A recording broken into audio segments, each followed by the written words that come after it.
આજ રોજ જામુગડા તાલુકાના નારકોટના પશુપાલકોને કેટલ શેડના લાભથી વંચિત રાખવાના કોંગ્રેસી કાર્યકરોના પ્રયત્નોને આજરોજ જામુગડા પંચાયત કચેરી ખાતે આવેદનપત્ર ટીડીઓને આપતા ગ્રામજનો તાલુકા પંચાયત નારકોટના ગામના 150 થી 200 જેટલા ગ્રામજનો જામુગડા તાલુકા પંચાયત કચેરી ખાતે આવેદનપત્ર આપવા પહોંચ્યા હતા, જ્યાં નારકોટ ગ્રુપ ગ્રામ પંચાયતના રહેવાસી 100 ગ્રામજનોએ આવેદનપત્રમાં જણાવ્યું કે નારકોટ ગામના ગ્રામજનો પશુપાલક કરી ગુજરાન ચલાવી રોજગારી મેળવતા હોય, જેમાં નારકોટ ગ્રુપ ગ્રામ પંચાયતના 150 જેટલા કેટલ શેડ અગાઉ મંજૂર કરવા માટે કેટલ શેડ કેટલાક કોંગ્રેસી કાર્યકરોએ નારકોટના ગ્રામજનોને કેટલ શેડનો લાભ ના મળે તે માટે નિયામકશ્રીને ગોધરા ખાતે રજૂઆત કરવા માટે ગયા હોવાનું જાણવા મળ્યું હતું, તેમજ કોંગ્રેસી કાર્યકરોએ ગામના લોકોને લાભોથી વંચિત રાખવા પ્રયત્નો કરતા હોવાનું આ આવેદનપત્રમાં ઉલ્લેખ કરવામાં આવ્યો છે।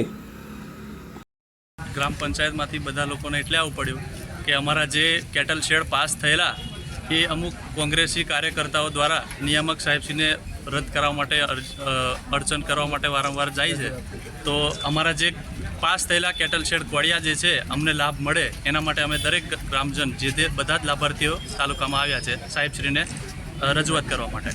બરાબર છે, તમે આવેદનપત્ર આજે આપ્યું એમ ને? હા, બરાબર છે। કોણ કોંગ્રેસી કાર્યકરો કોણ છે આમાં?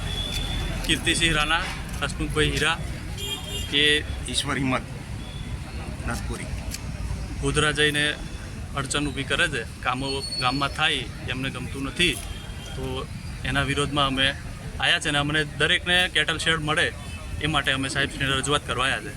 શું નામ તમારું? સંદીપ રવચંદ બારિયા, નારકોટ।